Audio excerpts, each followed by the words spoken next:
This is one of the 4 social and working history bays that we've got at the museum. This bay has a range of objects. As you can see here, there's a very ornate urinal, and this actually came from the Royal Resting Room at Covent Garden Opera House. This label tells me that it came into the museum in 1966, so it's been in the collection since then. But on the right-hand side, we've got quite a large collection of toys and dolls and things. Our dolls and teddy bears themselves are kept back at the Museum of London because of the textiles that can deteriorate very quickly or be infested with moth and things. But we've got, for example, some doll accessories. So we've got a whole range of Cindy furniture. And the reason we've got a lot of that was because that in the 1980s we had a big exhibition on toys. And this was acquired back then for that exhibition for display. I want to show you this collection because this is probably one of my favourite collections in the whole of the museum. This is a collection of penny toys and novelties that was donated to the museum in 1918. And it includes a whole range of items that were sold by street sellers in London between 1893 and 1918. It was collected by one man, Ernest King, and at that time, of course, it was the war, 1916, when he first came to the London Museum.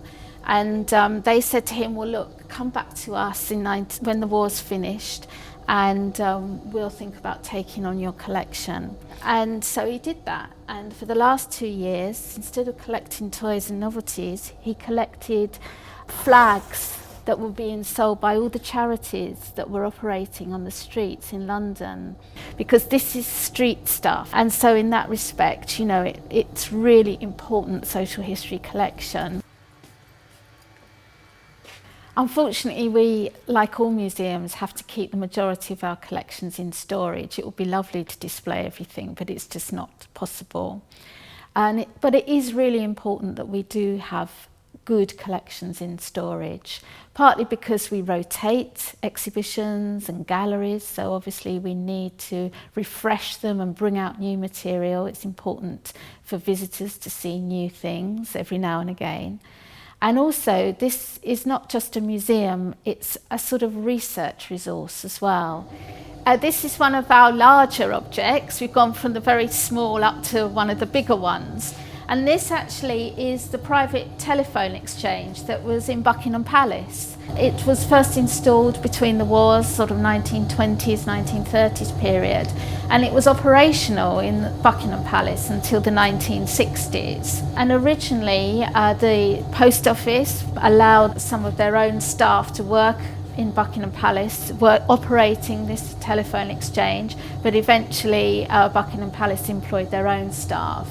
And the great thing about it is, of course, these little labels here, all of the different staff members who are named, the police lodge. There's one here called the birthday office. So I wonder whether that's when people are 100 and they get sent a birthday card. Maybe that was the extension number for that, I'm not sure.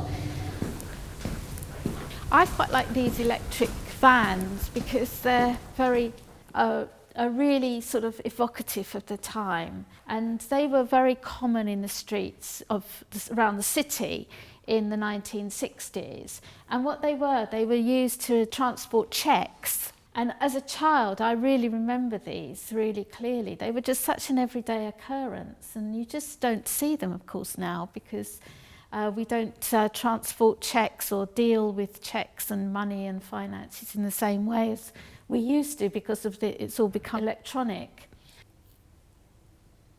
It's important that as one of the largest social and working history museums in the country, we represent all aspects of London's social and working history from the beginning of time right up to the present day.